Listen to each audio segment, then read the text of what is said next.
Oi, minha gente! Sejam bem-vindos à terceira temporada do quadro Hashtag Pergunte ao Maestro.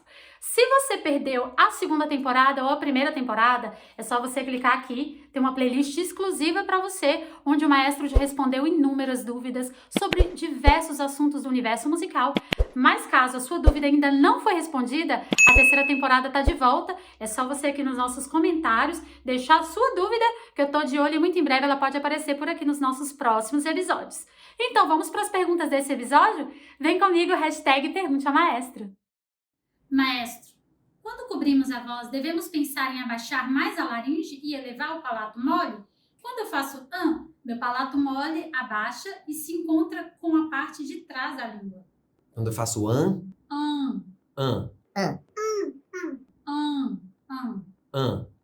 palato mole abaixa, sim. Acabou. Não entendi. Faz tudo de novo. Eu já tô para lá de Bagdá. Vamos de novo. Maestro, quando cobrimos a voz, devemos pensar em abaixar mais a laringe e elevar o palato mole? Quando eu faço meu palato mole... Como tá escrito esse Sammy? A, tio e N. A, tio e N. Tá bom, então é mesmo. Tá certo. Tá, continua. Mas eu sou doida organizada. É porque você fez uma cara de... Eu não consegui entender o que é. Tentei ser fiel. Tá bom. Você tá interpretando a pergunta, isso é bom. Tá bom. Meu palato mole abaixa e se encontra com a parte de trás da língua. Entendi. Tá, vamos lá. Você tá certo. A vogal nasal não tem elevação do palato. Você tá certo. Agora, com relação ao abaixamento da laringe quando você cobre, pensa assim. Não pense em abaixar a laringe. Porque se eu fizer para o meu aluno assim, ó, abaixa a laringe, ele pode fazer isso aqui. Ó, dá para ver a minha? Vou tirar meu lenço. Então, em vez de eu pensar em abaixar a laringe, se eu pensar em elevação velar, a laringe abaixa. Pense em elevar o palato como se você fosse falar i no fundo da garganta. Fala um i no fundo da sua garganta. Com a língua solta. I. A sua laringe abaixa. O i no fundo da garganta. Então, é melhor eu pensar em elevação velar do que abaixamento da laringe.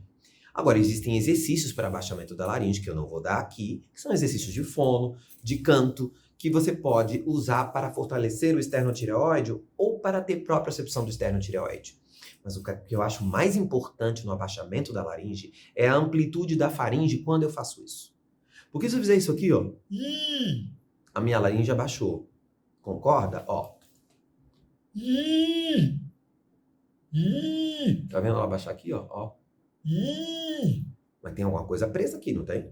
Tá ouvindo? Tem um cocôzinho, chama de voz de cocô. Alguma coisa tá esquisita nesse abaixamento da laringe. Então, várias coisas estão esquisitas, tá? Aqui, nesse caso, que eu tô fazendo. Então, minha língua tá impedindo o espaço entre o pescoço e a orofaringe, do pescoço para a boca. Minha língua tá impedindo isso aqui quando eu tô fazendo... Ela tá encostando tanto no céu da boca que tá impedindo o som de sair. Eu sinto um aumento de pressão subglótica como se os intrínsecos estivessem fechando mais ainda. Quer dizer, tá tudo errado. E a laringe tá baixa. Então, cuidado. Não é simples assim, abaixa a laringe para cobrir. Não é assim. Tudo, como eu acabei de mostrar no vídeo do Kaufman, ele mesmo fala isso. My tongue is relaxed. Minha laringe é baixa. Ele fala isso. Tá tudo certo para eu poder fazer esse mecanismo de abaixamento da laringe e cobertura. Então, não é tão simples assim, abaixa a laringe e levanta para lá. Tanto que eu nem começo com cobertura com meus alunos. Eu começo com amplitude orofaríngea. Belting, especificamente, usa a orofaringe muito. Uou! Janeiro, fevereiro! Para que a língua esteja solta, para que tudo esteja... E a laringe abaixa, ó. Uou! Janeiro! Dá pra ver, Sammy? Dá, maestro. Uou! Que eu não tô enxergando daqui, não. Então, eu tô livre. Uou! E não... Uou! Alguma coisa tá presa aqui. Cuidado com isso. Cuidado com essa língua e cuidado com essa coisa de engolir a laringe, não é? Alguns professores falam isso. Engole a sua laringe. Tudo bem, se ele engole a laringe com a faringe ampla, é uma imagem que pode ajudar. Mas cuidado, eu posso ficar com um som no fundo do saco, que a gente chama. Esse som no fundo do saco é péssimo. Então, cuidado com isso. Eu tenho que pensar sempre num tubo aberto, que tenha amplitude para amplificar o meu som, tá bom? Olá, meus amados, eu estou aqui para fazer um convite super especial para vocês. Depois do sucesso do curso de reciclagem de professores em Belting Contemporâneo aqui no Estúdio Marconi Araújo, nós vamos receber a minha grande amiga, professora doutora Silvia Pinho, para ministrar um curso de fisiologia da voz, a fisiologia como base da técnica da voz cantada. O curso vai acontecer sábado, dia 17 de setembro, serão 8 horas presencialmente com a doutora. E se você é cantor, ator, fonoaudiólogo, médico, gosta de belting, gosta de lírico, gosta de conhecer um pouco mais sobre o seu aparelho e o uso dele na técnica vocal, você não pode perder esse curso. Eu também vou aparecer por aqui para dar uma olhada na evolução de vocês e para comentar algumas coisas. Eu acho que vocês não deveriam perder esse curso por nada. Eu adoraria receber vocês aqui no estúdio. Então eu espero vocês dia 17 de setembro com esse excelente curso, que é mais uma iniciativa do Estúdio Marconi Araújo. Vejo vocês lá. Um beijo. Maestro, você poderia falar quais as dificuldades hormonais mais difíceis para os cantores? E mais especificamente sobre a menopausa? Como ajudar alunas que passam por isso a administrar suas vozes? Excelente pergunta. Existe um texto forte sobre menopausa, mas não existe um texto forte sobre andropausa, certo?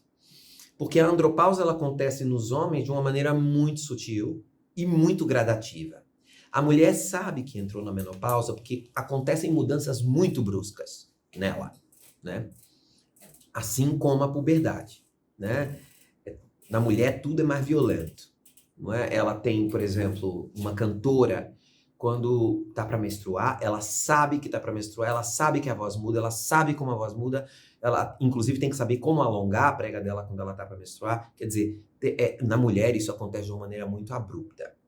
O que acontece normalmente com os tratamentos hormonais é que eles, na tentativa de corrigir esse desequilíbrio hormonal que a mulher sofre na menopausa, são tratamentos com testosterona, por exemplo, ou com hormônios masculinos que podem piorar a situação vocal dela.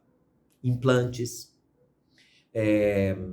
Então, por exemplo, quando a minha aluna começa a fazer tratamento hormonal, eu, às vezes, converso com o médico, ou peço para ela conversar com o médico, me ligar da clínica, dizer, olha, ela é cantora, ela não pode ter aumento do TA dela, ela não pode ter mudanças que realmente alterem a voz dela.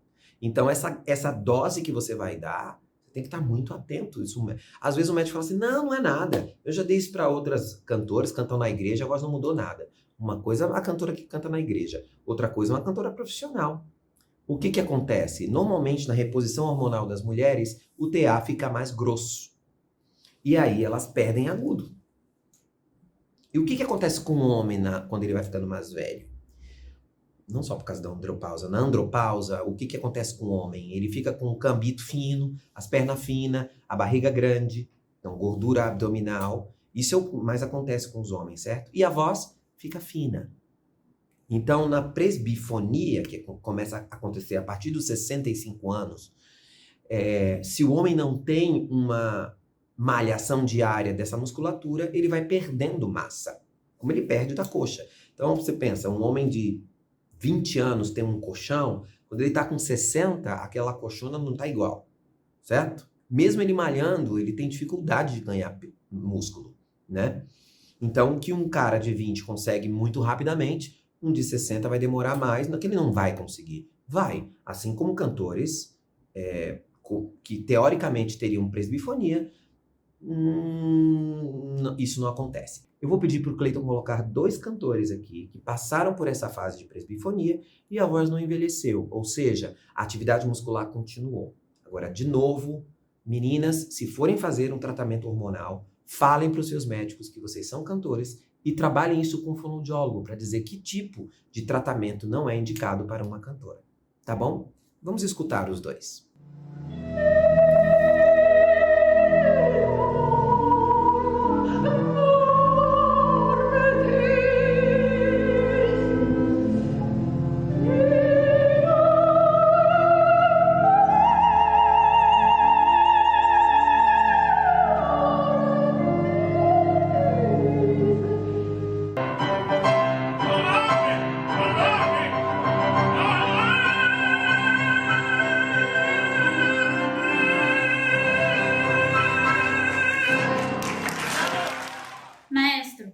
As belters parecem ter uma voz gigantesca. Isso é verdade? Parecer sim, ter não. Por quê? Pensa, uma voz gigante que a gente está falando, uma voz muito grande, teria muita massa recrutável, certo? Ela fadigaria. Então você pega uma voz que faz um show pop de 2 horas, ou como a Celine, por exemplo, que fez Las Vegas, quantos anos, Sammy? Mais de 10 anos. 15 anos. 15 anos, Las 15 Vegas? anos. De, sei lá, quarta a domingo? Vou pesquisar já até o final. Até o final você me fala. Como é que a pessoa... O show da Celine Dion não tem cover. É a Celine Dion, né? Eu vou pra assistir a Celine Dion. Então, tá bom. Ela canta o show inteiro e ela tem uma rotina que é muito legal. Se você puder assistir esse show, chama New Day, né? A New Day, ela foi fazendo outros. Mas Isso, mas o A tem... New Day tem um making of que você vê ela realmente desaquecendo. Aí você vê o tamanho da voz dela, ela desaquecendo, pra você ver como é leve a voz. Coloratura, uma voz coloratura, ela faz coloratura com muita facilidade. Então, tipo, muito bem amplificada pelos seus acionadores, com um bom técnico de som. Então você não precisa de uma voz grande, você precisa, as belters precisam mesmo de brilho. Saber colocar um brilho do bem com uma voz que não é tão grande. 16 anos, tá, maestro? 16 anos. E é o final de semana sempre final de semana. Puxado. Maestro, boa tarde. 2 perguntas. Você já trabalhou com algum coro black, soul ou negro spirituals? Se sim, conte quais foram as suas maiores dificuldades de trabalhar essas vozes, soprano, alto e tenor, juntas dentro desse estilo. Estudo belting contemporâneo com um professor capacitado há algum tempo, porém às vezes tenho dúvidas de quando canto notas agudas se estou no mix denso ou no mix tênue. Sou tenor. Obrigada por todo o conhecimento partilhado. Se você tem dúvida se você canta no mix dense ou mix tênue, isso é uma dúvida boa, né? Porque se você mesmo não está sabendo se você está usando o mix dense ou o mix tênue, significa que eles estão muito bem conectados e você não precisa se preocupar. Eles projetam? Se os dois projetam, é o que interessa. Tá lindão? Com relação a vozes negras, já trabalhei com um coro gospel black, mas eu também já trabalhei com um coro que simulava o som black. Né? Inclusive o ensemble tem alguns números que a gente faz isso, o coro feminino e o coro masculino também. As dificuldades são realmente... É mais difícil, eu acho, trabalhar com um coro caucasiano que tente fazer um som black. Eu acho que é mais difícil, né? Tem uma coisa que eu fiz muito concurso coral nos Estados Unidos. Nos Estados Unidos não, na Europa. E o coro feminino e o coro masculino ganharam na categoria gospel de um coro americano black. O maestro ficou chocado. E ele solava, o maestro. E eu também solei. E eu ganhei o meu prêmio de melhor solista gospel. Ele cantou Happy Day, inclusive. E eu me lembro disso. Ele veio falar comigo. Tipo, vocês soam black, não sei o quê. E qual a diferença do coro, de um coro black americano para um coro sueco para um coro brasileiro? Num coro black americano, todos são black. Num coro sueco feminino que competiu com o coro feminino, são todas iguais, todas têm a mesma origem. Todas são loiras, magras, altas, sabe assim? Parece um coro de irmãs. No Brasil, é uma japonesa, uma negra, uma índia, uma caucasiana, é tudo misturado. As etnias são muito misturadas. Não estou dizendo que os outros países não sejam, mas nesses coros, igualar a voz é muito mais fácil. Por quê? Porque esse coro que eu estou falando da Suécia, elas ganharam do coro feminino, porque o som delas era impressionantemente igualado. Mas os cabelos eram da mesma tonalidade, assim, era absurdo, elas pareciam uns clones, assim, sabe? Então, não estou dizendo que na Suécia só tem isso, mas que aquele coro em específico era muito mais fácil. Se você tem uma etnia só, você conseguir igualar, porque todas têm basicamente a mesma herança genética. No Brasil, não acontece isso. Então, o que acontece? Às vezes eu fazia uma música black, ou fazia cor púrpura, por exemplo, e a solista era japonesa. Paciência. Era o que eu tinha. E ela cantava com uma voz black. Mas isso talvez seja mais difícil. Mas num coro onde todos são black, eu acho que é mais fácil, pelo menos o coro que eu trabalhei, que eu tive a oportunidade de reger, eles eram bons, então eu não tive nenhum problema. Eles tinham um domínio não só da voz, mas dos riffs, de quem improvisa, de quem, entendeu? Então, eu acho que é mais difícil fazer um coro que não é black soar black. E isso é uma coisa que eu tenho muito orgulho de dizer que eu consegui, porque, na verdade, o coro feminino e o coro masculino de Brasília, na Itália, ganharam 9 prêmios. Desses 9 prêmios, 3 foram muito importantes. Melhor coro feminino gospel, melhor coro masculino gospel, melhor coro misto gospel, melhor solista gospel. 4. Eu ganhei como melhor solista. Eu cantei Swing Low, Sweet Chariot. E isso me deixou com muito orgulho, competir com pessoas que eram especialistas nisso, né? Então, lá nesse concurso da Itália, era Riva del Garda, o nome do lugar, um lugar lindo. As categorias eram sacro, feminino, masculino e misto, e gospel, feminino, masculino e misto. E eles só não ganharam feminino sacro, que é o coro, acho que da Suécia ou da Suíça, não me lembro, acho que era a Suécia que ganhou. E prêmios extras nós ganhamos melhor intérprete de música gospel. A música que nós fizemos, acho que foi Didn't My Love Deliver Daniel, que é um arranjo maravilhoso.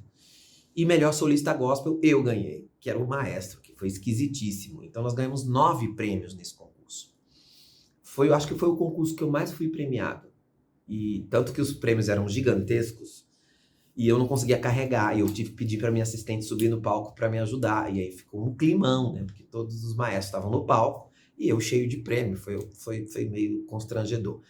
E é óbvio que o coro brasileiro, vocês imaginam que é um coro brasileiro na Itália recebendo premiação. Eles gritavam na plateia, a plateia pulando lá no meio da plateia e eu morrendo de vergonha. Mas tudo bem, foi legal, foi uma experiência maravilhosa. E foi muito bom, porque a partir desse concurso nós recebemos o convite para cantar para o Papa João Paulo II. Porque tinha um olheiro do Vaticano assistindo a categoria sacra. E eu fiz a minha missa, e ele me pediu para fazer para o Papa. Então, estava no lugar certo, na hora certa, ganhei os prêmios certos, tinha uma pessoa certa que me convidou para cantar para o Papa João Paulo II, ou seja... Era o Papa certo? Era o Papa certo, que eu queria, que eu adorava, que eu achava incrível. Então, foi tudo certo. Uma historinha que eu contei aqui para vocês, tá?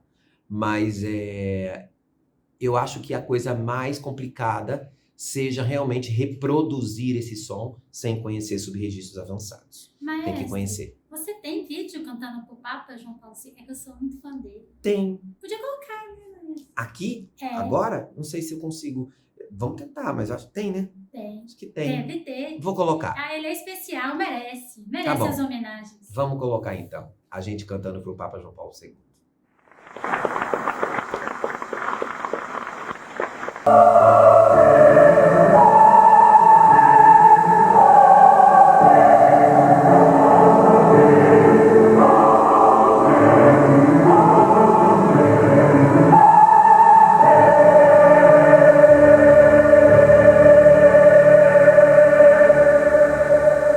Maestro, quando você era pianista, você trabalhava como correpetidor também? Sim, era minha principal função como pianista nos Estados Unidos. Para o meu trabalho como grad student era correpetição e maestro. Eu era diretor do coro feminino e correpetidor. E eu usei o fato de eu ser correpetidor para pagar minhas aulas de canto com o meu professor, que eu não tinha dinheiro para pagar. Então ele falava assim: você toca para todos os meus alunos, eu te dou uma aula. Era isso. Durante 1 ano, mais ou menos, eu fiquei tocando para todos os alunos dele a semana inteira. Óbvio, nos horários que eu podia, né? Assim, que eu fazia aula na faculdade também. E ele me dava uma aula de canto. Aí, no dia que eu tinha minha aula, né? O dia da aula, eu não me lembro, eu fazia aula na sexta-feira. Então, ficava quinta-feira, amanhã eu tenho uma aula. Chegava lá, falava, chegou o dia da minha aula. Eu falava, tô cansado, eu vou te dar aula hoje não. Aí eu falava, e eu continuava tocando, tá? Para todos os alunos. Porque não tem isso. É esse protocolo que às vezes a gente não entende. Ele estava me cedendo isso. Eu estava correpetindo para os alunos dele, mas eu estava aprendendo também. Era uma aula também. Então, no dia que ele não queria me dar aula, eu aceitava e continuava tocando. E dou graças a Deus de ter tido o melhor professor do mundo, que me ajudou a encontrar especialmente a técnica e não uma voz.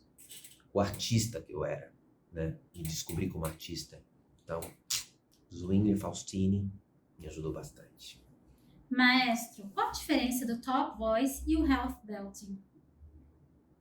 Nossa, você está um pouco perdido nos subregistros mesmo. A única coisa que esses dois registros têm de igual é a borda tênue, tá? Half belting é o subregistro mais aberto da borda tênue. Ou seja, o que tem mais punch, o que tem mais sensação de belting, de pá.